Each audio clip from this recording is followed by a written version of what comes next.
I got another question here from Sebastian, who wants to know if there's any property that cannot be adapted for the screen. I've been reading this graphic novel series called Saga, which is an epic space opera love story filled with sex, violence, and strong adult content. Imagine Star Wars meets Game of Thrones. But a lot of people believe that it will be unfilmable as either a movie or TV show, which makes me think that Kubrick believed that Lord of the Rings was impossible, and Peter Jackson proved him wrong, so anything is possible. I want to know where you stand on that topic. That's certainly an interesting topic of discussion.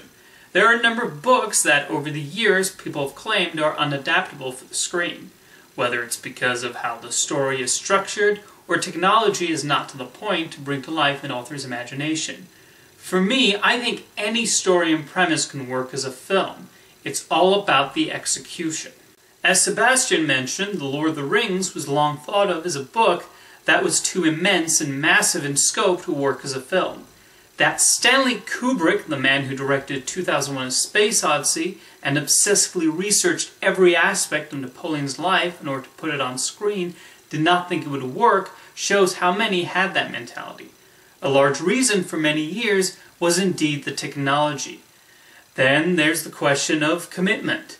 If you're going to adapt The Lord of the Rings, you need to tell the entire story, which is why New Line opted to have Peter Jackson film the entire trilogy back to back.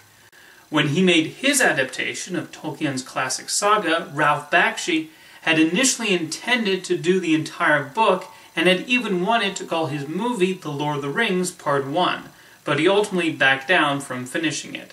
Finally, Jackson famously brought the entire trilogy to the screen, finding exactly the right tone and the proper scope and size with which to tell it, mainly by treating the films like big historical dramas which just happen to have fantastical beings and creatures populating the landscapes and villages.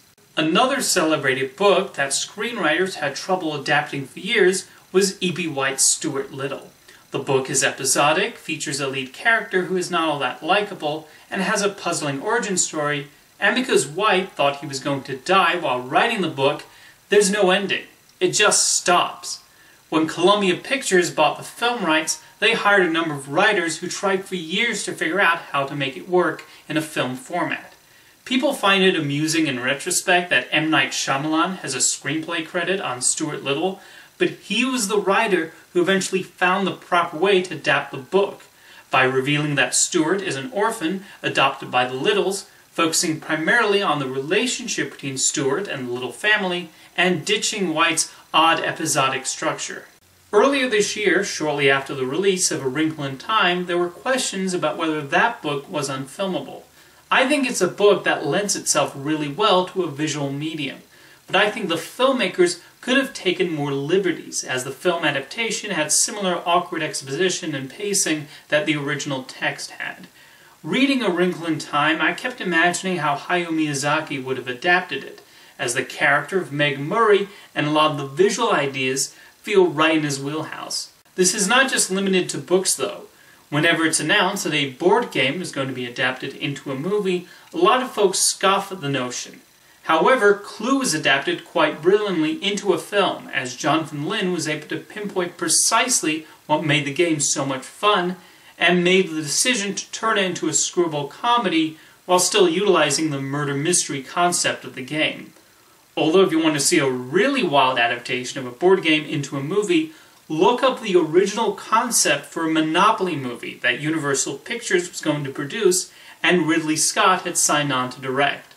I'm a little disappointed it never got made, because it would have been really something. To conclude, I think any story or property has the potential to be adapted successfully into a film or television series.